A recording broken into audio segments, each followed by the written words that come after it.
ہمارا اسلام، ہمارا اسلام، ہمارا اسلام۔ الحمدللہ رب العالمین والصلاة والسلام علی سید المرسلین، اما بعد فاعوذ باللہ من الشیطان الرجیم، بسم اللہ الرحمن الرحیم۔ الصلاة والسلام علیک یا رسول اللہ وعلی آلک واصحابک یا حبیب اللہ۔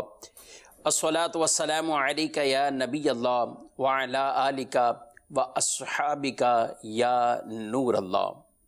مدرسہ کے ناظرین، پروگرام ہمارا اسلام ایک بار پھر لے کر آپ کی خدمت میں حاضر ہیں۔ اللہ کریم رب العزت جل وعلا ہم سب کو اسلام کی خوبصورت تعلیمات پر اللہ عمل کی توفیق عطا فرمائے۔ ہمارے پیارے رسول صلی اللہ تعالی علیہ وآلہ وسلم کا فرمان مبارک عظمت عالی شان ہے کہ بروز قیامت تم میں سے میرے سب سے زیادہ قریب ترین وہ شخص ہوگا جو دنیا میں کثرت سے درود پڑھنے والا ہو۔ نبی رحمت صلی اللہ علیہ وآلہ وسلم کی ذات اقدس پر کثرت سے درود شریف کو اپنے معمولات میں شامل کیجئے۔ اللہ کریم ہمیں دونوں جہاں کی برکتیں، عزتیں عطا فرمائے۔ صلو علی الحبیب صلی اللہ تعالی علی محمد صلی اللہ علیہ وآلہ وسلم، صلاۃ و سلام علیک یا سیدی یا رسول اللہ وعلی آلک و اصحابک یا سیدی یا حبیب اللہ۔ آج کا ہمارا موضوع ہے زندگی غنیمت ہے، سانسیں باقی ہیں یہ بھی غنیمت۔ الغرض اللہ نے جو بھی اپنے بندوں کو نعمتیں عطا فرمائی ہیں یہ اس کے لیے غنیمت ہی غنیمت ہے۔ رسول مکرم صلی اللہ علیہ وآلہ وسلم کی بارگاہ میں ایک شخص نے حاضر ہو کر عرض کی، یا رسول اللہ صلی اللہ علیہ وآلہ وسلم، مجھے نصیحت فرمائیں، وصیت فرمائیں۔ تو آپ صلی اللہ علیہ وآلہ وسلم نے جو ان کو نصیحتیں فرمائیں اس میں ارشاد فرمایا کہ اغتنم خمسا علی خمس، 5 چیزوں کو 5 پر غنیمت جانو۔ پہلی چیز آپ صلی اللہ علیہ وآلہ وسلم نے ارشاد فرمایا کہ غنیمت جانو اپنے مالدار ہونے پر۔ اگر رب نے تمہیں مالداری دی ہے، غنا دیا ہے، اس کو غنیمت جانو قبل اس کے کہ فقر کے اندر مبتلا ہو جاؤ۔ دوسری بات آپ صلی اللہ علیہ وسلم نے جسے غنیمت فرمایا ہے، فرمایا اپنی صحت کو بیماری سے پہلے غنیمت جانو۔ تندرست ہیں، صحیح سلامت ہیں، بہت بڑی نعمت ہے اللہ کی، اس کو غنیمت جانو۔ تیسری بات آپ صلی اللہ علیہ وآلہ وسلم نے ارشاد فرمایا اپنے فارغ رہنے کو بھی غنیمت جانو قبل اس کے کہ مشغول ہو جاؤ۔ جب آدمی کئی طرح کے کام کاج کے اندر وجن کے ناظرین مشغول ہو جاتا ہے تو بعض اوقات انسان چاہتے ہوئے بھی کچھ کر نہیں پاتا۔ دل میں ایک جذبات، دل میں شوق یہ ضرور ہوتے ہیں کہ اب میں کوئی نیکی کا کام کروں، فلاں کام کروں، مجھے تلاوت کے لیے یا نماز کے لیے یا اس فلاں عبادتوں کے لیے، اجتماعات کے لیے یا دیگر مدنی کام کے سلسلے میں یا کئی اچھے اچھے کام ہیں ان کے سلسلے میں، اس کے دل میں ایک تڑپ تمنا رہ جاتی ہے کہ میں یہ کروں مگر نہیں کر پاتا۔ کیوں؟ کیونکہ اب مصروفیت بہت ہے، کاروبار ہے، اس کے بعد یا آدمی کہیں جاب کرتا ہے، پھر پارٹ ٹائم میں پھر کہیں جاب۔ کیوں؟ کیونکہ گھر کی ذمہ داریاں کافی ساری آتی ہیں تو پھر انسان ان چیزوں میں مشغول رہتا ہے۔ تو فرمایا جب فارغ ہو اس کو غنیمت جان لو، یعنی ابھی ہمارے اوپر کوئی اگر ذمہ داریاں نہیں ہیں اس طرح کی تو اس وقت کو غنیمت جانو قبل اس کے کہ آدمی مشغول ہو جائے۔ پھر آپ صلی اللہ علیہ وآلہ وسلم نے ارشاد فرمایا کہ اپنی جوانی کو غنیمت جانو قبل اس میں کہ بڑھاپے کے اندر چلے جاؤ. اور آپ صلی اللہ علیہ وآلہ وسلم نے 5ویں جو نصیحت فرمائی کہ اپنی زندگی کو غنیمت جانو. اغتنم حیاتک، اپنی حیات کو، اپنی زندگی کو غنیمت جانو. قبل موتک، موت سے پہلے. یہ زندگی کی سانسیں ہیں جو اللہ نے یہ عطا کی ہیں، اور دی اس لیے ہے الذی خلق الموت والحیات لیبلوکم ایکم احسن عملا. اللہ نے موت اور زندگی کو یہ بنایا ہے. کیوں؟ فرمایا تمہیں آزمائے کہ تم میں سے بہترین عمل کون کرتا ہے. یہ 5 چیزیں ہیں جن کو انسان کو غنیمت جاننا چاہیے. مدشن کے ناظرین، بعض اوقات آدمی کچھ آج کل کے ہمارے دور میں، جیسے ابھی کچھ ایسا ماحول ہے، گھروں میں محصور ہیں، فراغت ہی فراغت ہے، فراغت ہی فراغت ہے، کیا کرنا ہے سمجھ نہیں ہے. کس کام کے اندر اپنے اس وقت کو گزار کر ہم ذہنی قلبی ہر طرح کے سکون بھی حاصل کر سکتے ہیں، لیکن بعض اوقات اس طرف توجہ نہیں ہوتی. بیزاری والے معاملات وہ شروع ہو جاتے ہیں.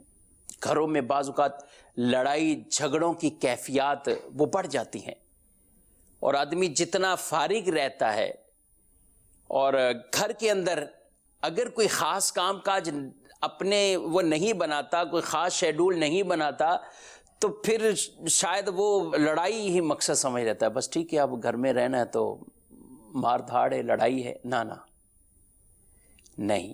ہمارے پیارے رسول صلی اللہ علیہ وسلم کی سیرت مبارکہ دیکھیں، صحابہ اکرام کی دیکھیں، تو ہمیں زندگی کے ہر معاملے کے اندر ہماری تربیت فرمائی گئی ہے. حضرت حاتم اسم رحمت اللہ تعالی علیہ، ان سے کسی نے ان کی نماز سے متعلق ہی پوچھ لیا کہ علی جا یہ بتائیے آپ کی نماز کا انداز کیا ہے. آپ رحمت اللہ تعالی علیہ فرمانے لگے کہ جب نماز کا وقت آتا ہے تو میں اچھی طرح وضو کرتا ہوں. وضو کرنے کے بعد پھر میں جب مصلی پہ کھڑا ہوتا ہوں، نماز کے لیے کھڑا ہوتا ہوں، تو پھر اپنے تمام اعضاء کو ایک جگہ جمع کر لیتا ہوں تاکہ میرا ایک تصور مان جائے. اور پھر فرمایا کہ اس کے بعد میں اس تصور کے ساتھ نماز جو شروع کرتا ہوں کہ خانہ کعبہ میرے سامنے ہے، میں پل صراط پر کھڑا ہوں، جنت وہ میری دائیں طرف ہے اور دوزخ وہ میری بائیں طرف، اور میرے پیچھے ملک الموت ہے، اور یہ زندگی کی آخری نماز ہے. یہ سارے تصورات باندھ کر جب نماز شروع کرتا ہوں تو کہتے ہیں قیام ویسے کرتا ہوں جیسا کرنا چاہیے، تکبیر ویسے کرتا ہوں جیسی تکبیر کہنی چاہیے، قرات ٹھہر ٹھہر کر کرتا ہوں، پھر رکوع اور سجدے کی طرف بڑھتا ہوں، اور جس طرح یہ ارکان ادا کرنے ہوتے ہیں ویسے ہی میں تشہد میں بیٹھتا ہوں، ویسے ہی میں سجدہ کرتا ہوں.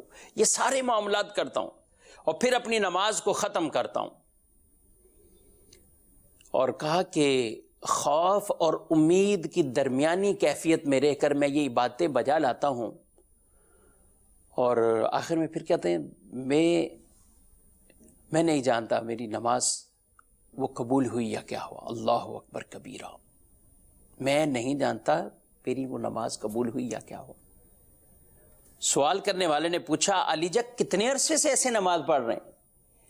کہا 30 سال ہو چکے ہیں سابقہ، میری کوئی نماز ان تصورات سے خالی نہیں، ان تصورات سے خالی نہیں. اللہ ہمیں ایسی توفیق عطا فرمائے، ایسی عبادت کے اندر اپنی توجہ کامل رکھ کر ہم سب کو اللہ ایسی مشغولیت عطا فرمائے. مدشن کے ناظرین، یہ باتیں بیان اس لیے کچھ کر رہا ہوں کہ عام طور پر لوگوں کے پاس ایک عذر ہوتا ہے کہ ہم بھی ایسا کرنا چاہتے ہیں مگر وقت نہیں ہے، نماز ہم بھی کچھ اس طرح پڑھنا چاہتے ہیں مگر ٹائم نہیں ہے, جاب سے 15 منٹ ملے ہیں, بالکل ایسا ہی ہے, ٹھیک ہے آپ 15 منٹ میں اپنی نماز ختم کر کے جائیے. لیکن آیا واقعی ایسا عذر ہے, یا ویسے ہی ہم نے اپنی ایک طبیعت ہی ایسی بنا لی ہے کہ نہیں ہم نے ایسا ہی پڑھنی, نماز کو ہم نے یوں ہی کرنا ہے؟ نہیں, ایسا مت کیجیے. آج گھر میں فارغ ہیں, آج گھر میں کوئی اس طرح کے کام کاج نہیں ہے, تو اپنی نماز کو تو پراپر وقت دیجیے. نماز کو وقت پر اس انداز سے, اچھے انداز سے آپ پڑھ سکتے ہیں. میں اور آپ سب کوشش کریں. بعض اوقات بچوں کی ذمہ داریاں بچوں کی ماں پہ رکھی جاتی ہیں, ٹھیک ہے بھی یہ تو کام اس نے کرنے ہیں, نماز یہ ان کو سکھائے, یہ ساتھ پڑھائے. چھوٹے گھر کے بچے ہیں, بچیاں ہیں, ابھی ہم سارے گھر میں ہیں, تو ٹھیک ہے یہی اپنا ایک شیڈول بنا لیجئے. اپنے بچوں کے ساتھ بیٹھیے اور سنیے, ان کو نماز سنیے, ان کو سنائیں, ان کو مختلف کام دیجئے. جہاں ہوم ورک کروا رہے ہیں, دیگر کام دے رہے ہیں, وہاں یہ بھی ساتھ ساتھ ان کو کام دیجئے. آپ ان کو مختلف دعائیں سکھائیں, اس کے اندر ان کو مشغول کر دیں. یہ چیزیں تب حاصل ہوں گی جب ہم کوشش کریں گے. کہیں ایسا نہ ہو کہ یہ تمنا ہی رہ جائیں, یہ طلب اور ایسی تڑپیں ہی رہ جائیں لیکن کام نہ ہو. خوش نصیب ہیں وہ جو اپنی اولاد کے ساتھ ایسے معاملات کر لیتے ہیں, ان نیک بنانے کی کوشش کر لیتے ہیں, یہ ان کے لیے صدقہ جاریہ. رسول اللہ صلی اللہ علیہ وآلہ وسلم نے ارشاد فرمایا اذا مات الانسان انقطع عمله الا ثلاثہ, انسان مرتا ہے تو عمل منقطع مگر 3 عمل اس کے رہ جاتے ہیں, ان کا ثواب انہیں بعد میں بھی ملتا رہتا ہے. اور ان 3 اعمال میں صدقہ جاریہ, ایسا علم جس سے نفع اٹھایا جاتا ہو, اور ایسا نیک بچہ ولد صالح یدعو لہ, نیک بچہ جو اپنے باپ کے لیے دعا کرتا ہو, ماں باپ کو یاد کرتا ہو, ان کے لیے دعائیں کرتا ہو. اس کی دعاؤں کی برکتیں اللہ انہیں قبر میں بھی عطا فرمائے گا, اللہ انہیں مرنے کے بعد بھی اس کا ثواب عطا فرمائے گا. تو یہی زندگی ہمارے پاس ایک غنیمت ہے. ان بچوں کی اچھی تربیت کر کے چلے جائیں, بچوں کو اچھی طرح, ہم خود بھی نماز کے عادی بنیں, بچوں کو بھی بنیں. اور یہ یاد رکھیں مدنی چینل کے ناظرین, نماز کو اہتمام کے ساتھ پڑھنا یہ ہماری ذمہ داری ہونی چاہیے, اہتمام کے ساتھ. ایسا نہیں ہے کہ میں یہ سوچوں کہ آج جاب پہ نہیں جانا, باہر کہیں کام کاج کرنے نہیں جانا, تو بس ٹھیک ہے جو لباس گھر میں پہنا ہوا ہے, جس لباس میں سو رہے ہیں اسی میں ہی اٹھ رہے ہیں, اسی میں ہی پورا دن گزار رہے ہیں. نہیں, نماز جب ہے تو اس کو اہتمام کے ساتھ, جس طریقے سے اپنی دعوتوں کو اہتمام کے ساتھ ہم شیڈول کرتے ہیں, نماز کے معاملات کو بھی ایسے کریں. رسول اللہ صلی اللہ علیہ وآلہ وسلم نے کسی آدمی کو دیکھا کہ ایک کپڑے میں نماز جو ہے پڑھ رہے ہیں, فرمایا تمہارے پاس دوسرا نہیں؟ تو عرض کی گئی ہے, تو انہیں پھر اس کی نصیحت فرمائی. ہم سب سوچیں کہ کسی دعوتوں میں جانا تو ایک اچھا اہتمام کرتے ہیں, تو رب کی بارگاہ میں سجدہ کرنا ہے, تو ایسے ہی گھر کے عام معمولات میں, عام کپڑوں کے اندر آپ بہت بڑی بارگاہ میں حاضر ہو رہے ہیں. اس کا ہم سب کو اہتمام کرنا ہے, اور جو اہتمام کرتا ہے وہ اس کی برکتیں بھی پاتا ہے. تو مدنی چینل کے ناظرین کچھ باتیں انشاءاللہ آپ کی طرف مزید بڑھانے کی کوشش کروں گا. آئیے بڑھتے ہیں کالز کی طرف. آپ کے سوالات بھی ہمارے ساتھ اس سلسلے میں وہ شامل ہوتے ہیں, تو ساتھ ساتھ ان سوالات کا بھی سلسلہ چلاتے ہیں. جی سنائیے. بالکل. کیا زوال کے ٹائم ہم قرآن پاک پڑھ سکتے ہیں؟ دوسری کال. عامر بات کر رہا ہوں جی, راول پنڈی پاکستان سے. مفتی صاحب میرا سوال یہ ہے کہ یہ جو اذان میں یا درود شریف میں جو محمد صلی اللہ علیہ وسلم آتا ہے اور ہم لوگ دونوں انگوٹھے جو ہے چوم کے آنکھوں پہ لگاتے ہیں, یہ مسئلہ ذرا واضح کر دیں. ٹھیک ہے. زوال کے ٹائم پر قرآن پاک پڑھنا دیکھیں جائز تو ہے, یعنی اگر کوئی پڑھے گا تو وہ گناہگار نہیں ہوگا, بالکل اس نے